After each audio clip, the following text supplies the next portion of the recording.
Hi everybody, welcome back to Kettle Kitchen. My name's Tony. Glad you came back. Today, or this evening actually, I'm going to go ahead and do episode 2 of Canning Safety. And this time I'm going to deal with some things that kind of intertwine with each other, but I think it's best that they're kind of discussed together. So there's an understanding, and again, please don't take this as I'm insulting anybody's intelligence or anything like that, because that's not the way I think about it. I'm just trying to make sure the information is getting out there. If there's new canners out there that aren't quite sure, some information or what they need, then at least they have some of the guidelines for understanding. Now, everybody should be doing their own research, and everybody should be going to the, I'll show you the book real quick. Complete Guide to Home Canning, USDA, and I will put this up here right now, and you get a clearer look. The version I have is 2015. I know that there's been a 2019 revision, and I believe there's been a 2020 revision. So try to get the latest version, so you're following the newest things that are out there. So what my things are and what I think they tie in together is temperature, understanding why the temperatures make a difference, acidity levels, and I think that has an importance as it ties into the whether the water bath can or pressure can. There's a difference. And then in that conversation, there's also different ways to can, which are approved or recommended by the USDA. Okay, so let's go ahead and get into it. And here I'll put up a picture real quick, and you can see what I'm referring to. And so the page is 1-7 in the book. And what this tells us, this image basically, is it's telling you where the levels and temperature, more specifically, should be at. So you have a danger zone. That danger zone is anywhere from 40 degrees Fahrenheit to 140 degrees Fahrenheit. Okay, that's where you don't want food to sit, because that's where microorganisms, spores, bacteria, things like that can grow really rapidly, really fast, and make you sick. So you just want to stay out of that area. Then the next area you have is from 140 to 165. And that's an area that, while you are potentially in the warming process, you are potentially hindering some of those from growing. You don't stop them. So the next level you have is 165 to 180. That's even kind of really even a danger area in itself, because a lot of people think that, oh, I've gotten to 165, that would kill this, this, and this. But in the actuality is it's not killing everything. And the tendency for people to follow that really can start to have issues in regards to canning. Okay, so now we move into what's starting to become the temperature where things are starting to be killed in regards to microorganisms. Sorry. And when you hit 180, that's usually what most of us classify sterilization. So this is where you start to create a temperature that is needed for sterilization in regards to canning. Most of the time we will be told to sterilize our utensils, our jars, our lids, things like that. And they're looking at the 180 degree temperature usually, because you don't want to boil the things either. So now we move from 180 into 212. 212 is a magic number because 212 is the point which water boils at sea level. So I sit at almost 1,800 feet above sea level. And if I remember correctly, my water boil point is 217, because there's a variance for the altitude. Okay. But when you're looking in the book, it does say 212 is the boiling point for water at sea level. So that's what we need to know. The point in that is that that's the highest temperature you also get in boiling water, which is water bath canning. Steam canning, it also falls into the same categories. Its highest temperature is only going to reach whatever your boiling point is. And you have to figure out where that's at. Point being is that there is an elevation issue that we all need to consider. So, understanding that also means that water bath canning is only going to get to that point. So, when you're looking at certain things like high acidity levels, low acidity levels, those things have to be taken into consideration as to what you can pressure canning and what you can water bath or steam canning. And we'll come to that in a second because I really need to address the acidity levels. So that we'll move into next. Looking at acidity, I think it's important for you to see what they say, and I'm going to read it. I'm not trying to get boring or scientific lingo, but it's important to understand exactly what they say in this book so that we understand the reason why. And so I'm going to put it up on the screen so you can follow along. So under page 1.8, food acidity and processing methods, it says whether food should be processed in a pressure canner or boiling water canner, also I'm going to throw in steam canner, to control botulinum bacteria depends on the acidity of the food. Acidity may be natural in most fruits or added as pickled food. But here's where we start getting into the specific part that we need to understand. Okay, low acid canned foods, meaning foods that we are gonna can, are not acidic enough to prevent the growth of these bacteria. Acid foods contain enough acid to block their growth or destroy them more rapidly when they're heated. The term pH is measurement of acidity. And specifically, we'll come into that a little bit later as well. But continuing on, the lower its value, the more acid the food. The acidity level in foods can be increased by adding lemon juice, citric acid, or vinegar. Okay. So when we do tend, and most of us, if you're following guidelines and procedures, and recommendations by USDA, almost always you have to add either lemon juice, and always use bottled lemon juice, not real lemon juice, when you're trying to balance acidity in a recipe, because they vary regarding how high the acidity is in it. So you want a lemon juice, store-bought, that's 5% acidity or higher. Anything lower is not going to help you. So you need to be aware of that. And lemon juice will be lower when it's from fresh lemons. So if you buy store-bought, usually it's 5%, but you want to make sure, because that's not always, but usually. Now that's, again, not to say if you're using lemons as a flavoring, has nothing to do with it, in the sense of the acidity level. Now, in reference to what I'm talking about also, is these items are a higher acidity. They're not a low acidity, which means all the lemon juice is just helping them over that level. If there is concern, it's also part of preservation, things like that. When you start talking about low acidity, meats, almost all vegetables, things like that, those don't have high acidity. And so those things, let me pause there for a second, back to the high acidity. Those are items that can be water bath or steam canned.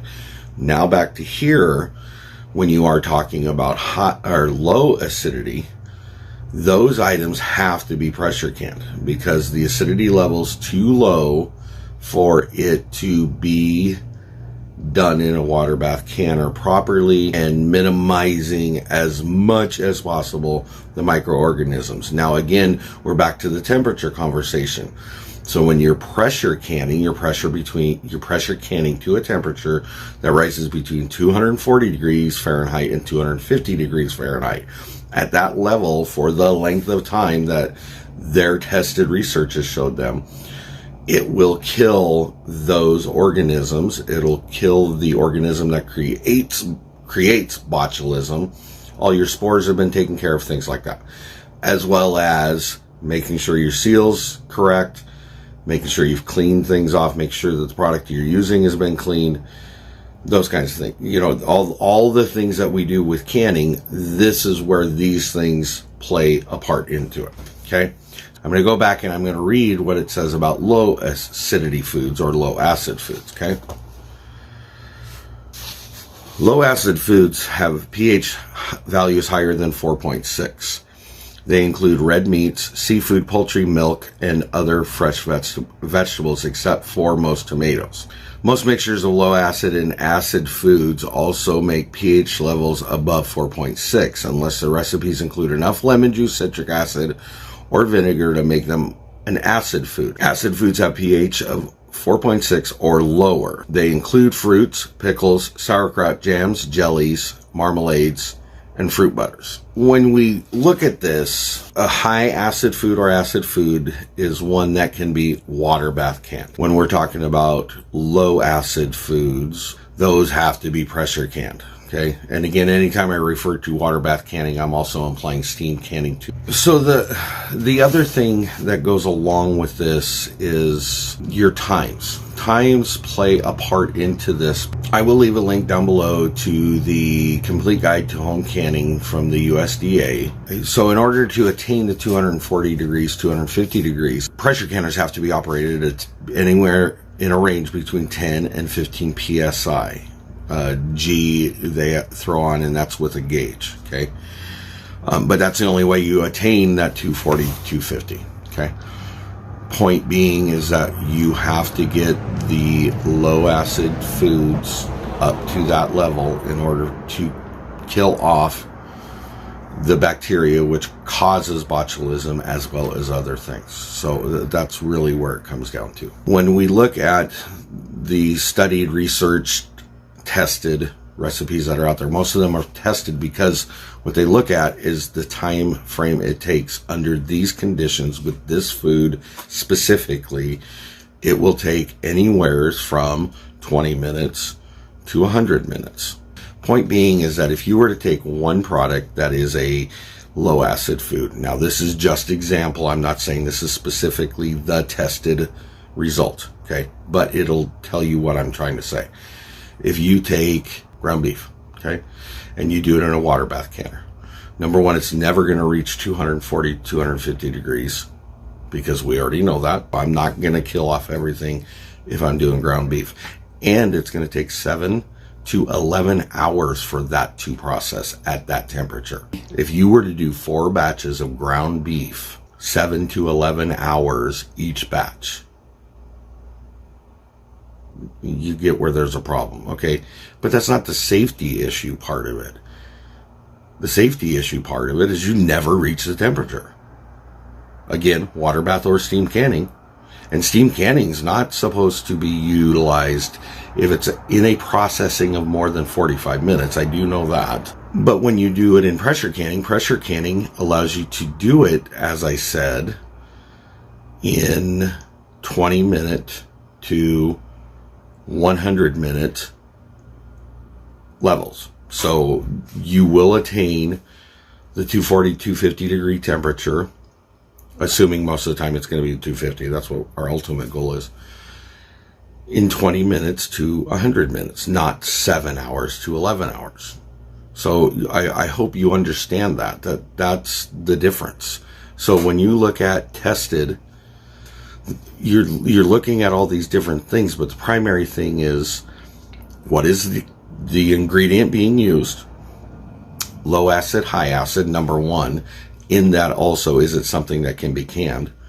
Number two is water bath or pressure canning.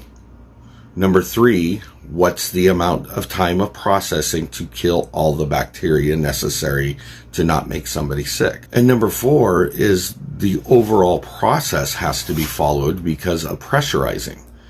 Now, pressurizing, whether you think of it as water bath canning, steam canning, or pressure canning, is still a process. You have to get the water up to temperature, or steam, but it's still water you're creating the steam from.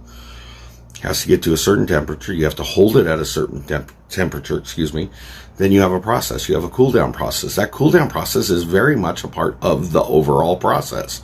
So don't turn your oven off when your timer goes off because it's whatever it is, this process for 45 minutes or 20 minutes, whatever it is, 10 minutes in water bath canning. Turn your oven off and then take the jars out because it doesn't work. We're trying to kill all the microorganisms that cause problems and eventually botulism. So in these tests that they do, in the amount of time it takes, that amount of time is also specific to how long it takes for the food product inside being canned, the middle of it being to an acceptable temperature, back again to that 240, 250 temperature thing. So again, with water bath canning, you're never going to get the temperature of the water up high enough. You're never going to get the temperature of the contents up high enough for that product to be a safe, consumable product. So these tests are not out there just to be, here's what the government thinks it should be, here's what the government doesn't think it should be. I really don't believe that that is what's ever happened. Okay. Now some people disagree, and this is not a political conversation, and I'm not trying to get into that. But what I'm trying to make certain that people understand, those tested recipes are there because all those things I've talked about have been tested. They've been achieved, if it's an approved recipe, to get the product and result product to a safe, processed food so that at whatever point in time your family or you choose to eat it, it's safe for you to eat. That's the point.